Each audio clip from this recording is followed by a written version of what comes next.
All right, welcome to your personalized deep dive. So, you sent in these really fascinating excerpts from Daniel Gilbert's Stumbling on Happiness, Yeah, and we're going to explore how our brains predict or, sometimes mispredict future happiness. fascinating stuff, isn't it? Yeah, Gilbert starts by really challenging our assumptions about how we imagine the future. right. We think we've got it all figured out. Mm. There's a lot more going on beneath the surface. Yeah, it's like trying to plan like a cross-country road trip and you're only looking at the major landmarks. Ah, You're forgetting all the gas station stops and rest area detours in between. I love that analogy. Yeah, That's great. yeah, Gilbert uses these terms like filling in and leaving out to describe this phenomenon. right. We tend to focus on these like big, exciting details when we imagine the future, Mm-hmm. but we kind of conveniently ignore all the mundane or potentially negative aspects that could really impact our overall happiness. So, like, if I'm picturing myself, like, living in this gorgeous beachfront bungalow, Right. I'm probably filling in images of, sunset walks and morning swims, but leaving out realities of, hurricane season or the constant sand in my living room. Exactly. And what's really fascinating is that this filling in tendency isn't just limited to like our personal fantasies. Right. It also impacts how we judge other people and situations. Like how we assume everyone living in California is happy and carefree Yeah. because we're so focused on the sunshine and palm trees. Precisely. Gilbert talks about this study where people were asked to compare East and West Germany, Okay. and they ended up rating them as both the most similar and the most dissimilar. Huh. It all depended on whether they were focusing on the things that were present, like shared language and history, or the things that were absent, like political and economic freedoms. So we're not just filling in missing details, we're also like selectively focusing on certain information to support our pre-existing assumptions. Right. So I'm starting to realize just how subjective my reality might be. Oh, that's a key insight. And here's where it gets even more interesting. Okay. Gilbert argues that we experience the future through the lens of the present. Right. He calls this like presentism. Okay, I think I get that. Yeah. Like if I'm feeling super stressed right now, it's hard to imagine feeling calm and relaxed in the future, even if I know logically that things will probably change. That's a great example. Yeah. We kind of overestimate how much our current state of mind will influence our future feelings. Mm. We literally have trouble grasping that our future selves won't see things the same way. So it's not just about changing our minds, it's about understanding that our whole perspective can shift over time, and we often fail to account for that. Yeah. Is there anything we can do about this presentism trap, or are we just doomed to repeat our mistakes? Well, understanding the concept is a good first step, Okay. but it's more complicated than just telling ourselves, like, don't be so present focused. Right. Our brains have evolved to protect us from emotional discomfort, Okay. and that protection can sometimes lead to these biases. So you're saying our brains are basically trying to keep us happy, even if it means distorting reality a little bit. Exactly. Yeah. Gilbert calls this the psychological immune system, Mm. and it's constantly working behind the scenes to kind of shield us from unhappiness. Okay, now I'm really intrigued. How does this immune system actually work in practice? Give me the juicy details. Well, it's not like our brains are little soldiers funding off sadness with tiny shields. Right. It's more about how we process information and make sense of our experiences. Okay. One of the key tactics of this immune system Uh-huh. is something called rationalization. Rationalization. Yeah. Isn't that just a fancy word for making excuses? Like when I convince myself that sleeping in is actually good for my creativity. Well, there's definitely some overlap with like excuse making, Right. but rationalization is more about like unconsciously reinterpreting events in a way that reduces their negative emotional impact. Okay. It's our brain's way of finding the silver lining even when things don't go as planned. So if I totally bomb a presentation at work instead of Yes. feeling embarrassed and incompetent, Right. I might tell myself that it was a good learning experience and I'll be better prepared next time. Exactly. And the interesting thing is, this rationalization process Mm-hmm. seems to work especially well for actions rather than inactions. What do you mean? Well, think about it. Okay. If you take a risk and it backfires, Right. you can always focus on what you learned from the experience. Right. You can tell yourself, hey, at least I tried. But if you never take the risk at all, Right. there's no story to tell, no lesson to be learned. It's harder to feel good about playing it safe, Right. even if playing it safe was the right choice. Right. Gilbert argues that it's easier to generate like a positive narrative around action Yeah. because we have concrete experiences to draw upon. Okay. That makes a lot of sense. Yeah.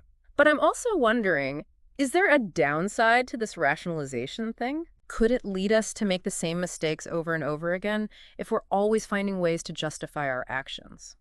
That's a valid concern. Yeah. It's important to find a balance between, like, accepting responsibility for our choices Right. and recognizing that sometimes things just don't go our way. So it's about being honest with ourselves, but Yes, also not beating ourselves up over every little misstep. exactly. It's about learning from our experiences, Right. both the good and the bad, Yeah.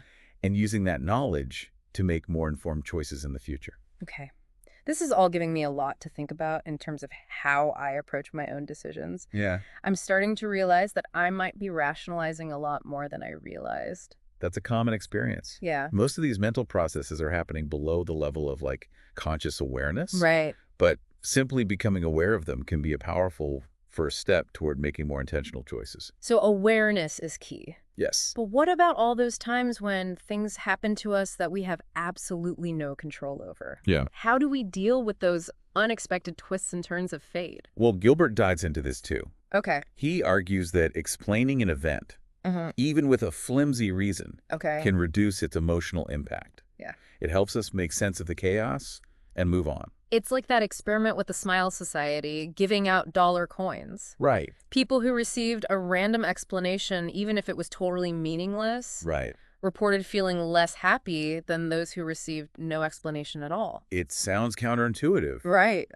but the act of explaining something, even if the explanation is bogus, Right. allows us to categorize it, file it away mentally, and move on. So it's like if something bad happens and Okay. I can come up with some kind of reason for it, even if it's not a very good reason, Yeah, I'll feel less upset than if I just have to sit with the uncertainty. exactly. It's Hmm. about creating a sense of order Hmm? and predictability, even in the face of randomness. Okay. But isn't that a form of self-deception? It can be, Yeah. but it can also be a healthy coping mechanism. Right. Sometimes we need to create our own meaning when life doesn't provide us with clear answers. This reminds me of that quote, man is the meaning-making animal.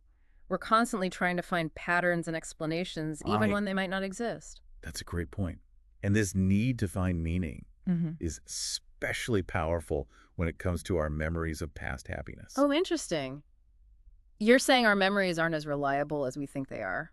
Not exactly. Okay. It's not that our memories are intentionally lying to us. Right. It's more that they're constantly being reshaped by our current beliefs, Mm-hmm. feelings, and even our desires. So you're saying that my memories of that amazing trip I took last year Yeah, might be a little bit embellished, shall we say? it's possible. We tend to remember things in a way that supports our current self-image Right. and worldview. So if I'm feeling confident and successful right now, Yes, I might remember that trip as being even more amazing than it actually was. exactly. And conversely, if you're feeling down on yourself, you might focus more on the negative aspects of the trip, even if they were relatively minor at the time. This is blowing my mind. Yeah. So if we can't trust our predictions and we can't even fully trust our memories, Right. what hope do we have at ever figuring out this whole happiness thing? That's the big question, isn't it? And that's what we'll explore in the final part of our deep dive. Okay, so we established that our brains are basically happiness ninjas, constantly trying to convince us that everything is awesome. Yeah, it's a pretty impressive system when you think about it. We've got these psychological immune systems working overtime to shield us from negativity. But that leaves me wondering, if our predictions are faulty and our memories are a bit fuzzy, how do we make choices that actually lead to lasting happiness? That's the million-dollar question, right? Yeah. Gilbert suggests that one of the most effective strategies is to tap into the experiences of others. Wait, you mean like actually talking to people who've been there and done that? Precisely. Yeah. We tend to put too much stock in our own imagined futures Right. and not enough emphasis on the real-life experiences of those who have already walked the path we're considering. It's like when you're planning a vacation and you get so caught up in all the amazing things you're going to do Right. that you forget to ask your friend who went there last year about the things you should actually avoid. That's a great example. We often get so focused on our own idealized vision Yeah. that we miss out on valuable insights from those who have firsthand experience. So basically, we need to get out of our own heads and start listening to other people's stories. Exactly. Gilbert calls this surrogation. Okay. It's about finding people who've had the experiences we're anticipating and learning from their successes and failures. So if I'm thinking about starting my own business, I should talk to people who've already done it. Absolutely. Ask them about the challenges they faced, Mm. the unexpected rewards, and the things they wish they had known beforehand. You can gain so much wisdom from their journeys. And this surrogation thing isn't just for big life decisions, right? It can work for smaller things too. Of course. Yeah. Let's say you're trying to choose between two different fitness classes. Instead of just reading descriptions online, why not talk to someone who has tried both and get their perspective? That's such a simple but powerful idea. It takes the pressure off of having to figure everything out on our own. Right. We're social creatures and we're meant to learn from each other. This whole conversation has been a real game changer for me. It's made me realize that happiness isn't just about pursuing pleasure and avoiding pain, Yeah. but also about understanding how our brains work and how we can use that knowledge to make more informed choices. That's a fantastic insight. Happiness is a complex and multifaceted experience, and it's constantly evolving. So, as we wrap up this deep dive into stumbling on happiness, what's one key takeaway you'd like to leave our listener with? Well, we've talked a lot about how our minds can trick us, but I think the most important message is that we're not at the mercy of our brains. We have the power to cultivate self-awareness, to question our assumptions, and to make choices that align with our values and goals. Beautifully said. And remember, listener, if you find yourself feeling stuck or uncertain, don't be afraid to reach out to others. Tap into their wisdom and embrace the journey. That's great advice. Yeah. After all, we're all stumbling through this thing called life together, and sometimes a little bit of shared wisdom can make all the difference. Thanks for joining us on this deep dive into happiness. Until next time, keep exploring, keep questioning, and keep stumbling towards a more fulfilling life.